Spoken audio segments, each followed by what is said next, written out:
coming back to SPJIMR, maybe understand how is SPJIMR adopting technology to sustain opportunity-driven alumni community? So, like I mentioned, the access pillar, we have several communication channels. Uh-huh.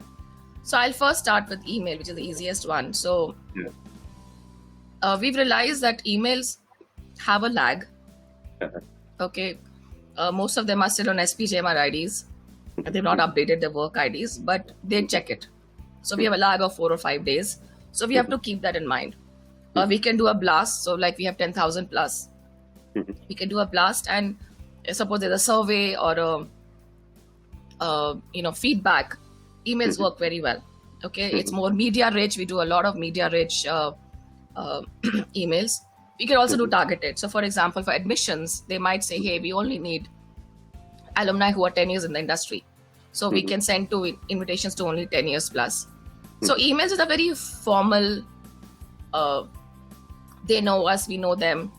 It's a good space. Okay, emails is age old, works very well. Social media to me is a reminder. Okay, it's a feel good. So first we do our emails, and then we start our social media, because when they look the email and they've seen the social media post, the ability for it to stick is higher. I put two things here: crowdsourced content and crowdsourced distribution. Just share that a little bit. So so my team is currently trying to increase the eyeballs and footfall for our follower base for our alumni handles. So we have an SPJMR handle, which takes care of many things, right? Many programs, many initiatives, the festivals, the placements, everything goes in. Our alumni handle is what we're trying to increase the footfall. So we actually, during COVID, for example, we did a campaign. Tell us how innovative is your work from home? And we got some amazing content from them. So what happens is when you feature an alumnus and you tag him, it also gets distributed, right? So crowdsourced content, and you know that user-generated content always has a higher credibility. So that's that. And crowdsourced distribution. So for example, we did something called KYA, which is Know Your Alumnus. Okay. And we started, we first picked up, identified notable alumni across programs. And we featured them and we tagged them. So I'll give an example. Devjani Ghosh is the current president of NASSCOM. We featured her, and we tweeted and we tagged her, and she wrote, proud to be part of SPJMR. What a fantastic, wonderful feeling, because it went into her community, right? So social media we use a lot with the content and distribution. A WhatsApp group, actually, we've realized has become very important. So with the email, the content which goes to email, we also send in the WhatsApp groups. Of course, the language is slightly different, because WhatsApp is in your phone. It's more intrusive. It needs interactivity. It has to be media rich. It has to be short. The language is slightly more informal. We have around 40 WhatsApp groups right now, based on a couple of things. Cities. So we have your usual cities in India, Delhi, Mumbai, Bangalore, Chennai, and many other cities, Calcutta. We also have cities outside. So we have San Francisco, we have Dubai, Singapore, UK, many in Europe, and wherever our concentration of our alumni. So recently we did not have anything in Toronto, and an alumnus reached, hey, we seem to have some community here. I said, why don't you help us? So WhatsApp groups city-wise has become very important for us. The second thing is also around interest groups. So recently 2 alumni reached out. I saw them putting up something saying, hey, we're trying to create entrepreneurs of SPJMR together. Can you forward it out? And so I reached out to them. I said, hey, you know what? We can spread this word on through the alumni channel. And they really appreciated that. So they're so big, they had to move to Telegram, by the way. So WhatsApp or /Telegrams. And in fact, I told them that let this be led by the alumni. Office will not come into it.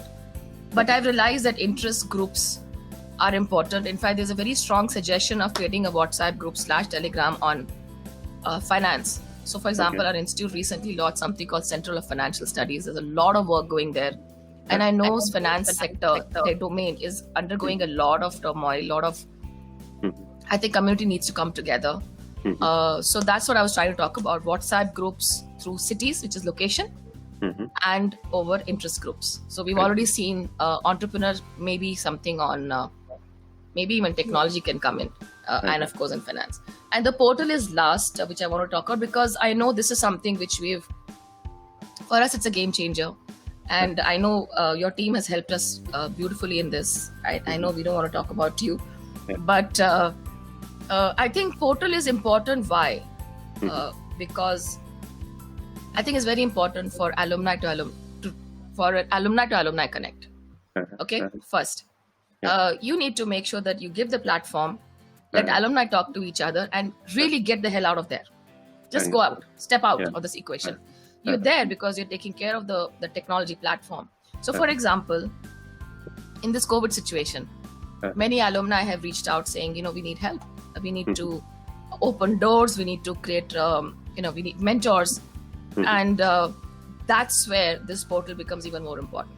Because if you have an intelligent portal where you can search intelligently, there's an intelligent filter to say, okay, this company, the other people at this post, maybe I can reach out.